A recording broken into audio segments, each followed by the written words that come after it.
should. Nt. Book me a room. Or don't.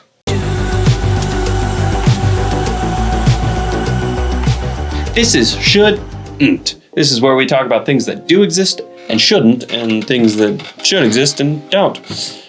This week we're talking about hotels. Today I'll be covering the hotel that shouldn't, while Zach will be covering the hotel that should. What hotel should exist for us today? Well, I have always wanted there to be a Blimp hotel.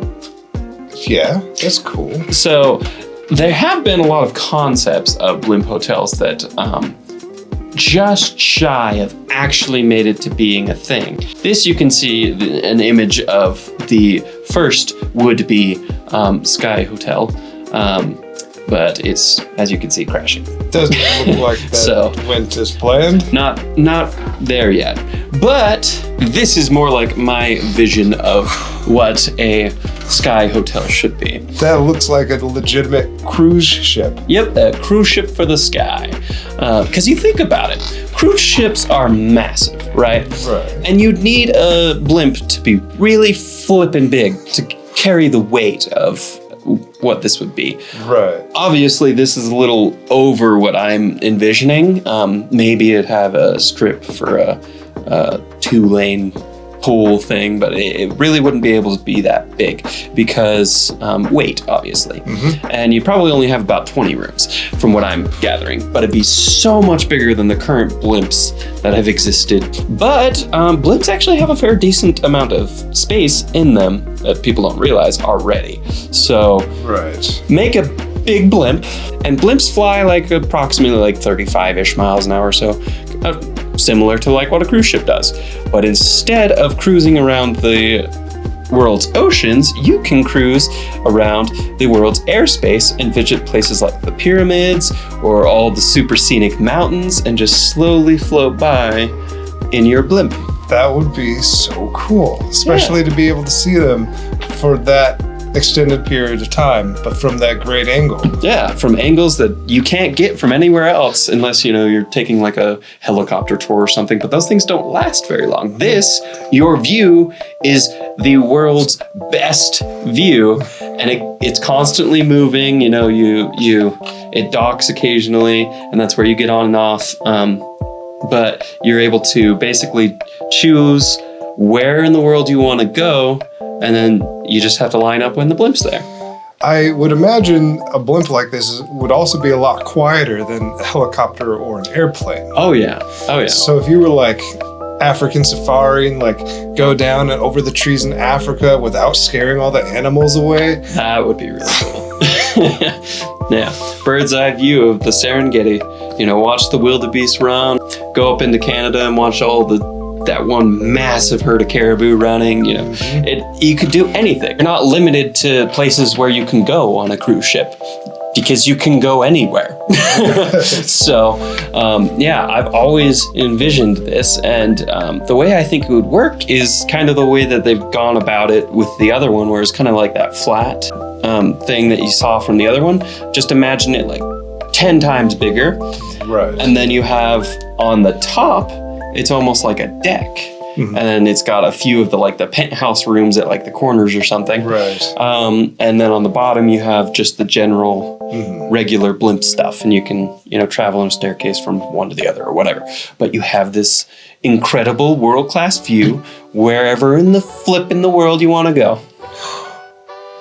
Can we have a bungee jumping section off of the Blimp?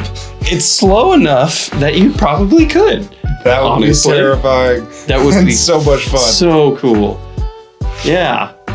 And obviously you can control elevation and things like that. So theoretically, if you went to a place like, the Angel Falls in South America, or, you couldn't do the Grand Canyon because it's illegal, but places that have large basins, you could go up to the edge of it and people could squirrel jump off of it and do the base jumping thing. That would, best hotel in the world.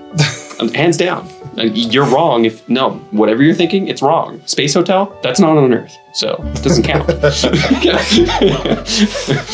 Well, I hope this flying hotel actually becomes a thing in the next 20 years, because I, for one, would love to book a room. But where is it we should not book a room, sir? At least most people will probably not find this hotel room specifically appealing. I'm going to start off by placing the blame for this hotel room. This is Joep van Lieshout, or however you pronounce his name. He's a Dutch artist and a sculptor born in the Ravenstein, Netherlands. Now this guy does all kinds of weird projects, but this is my least favorite. We have Joep to thank for As Anus.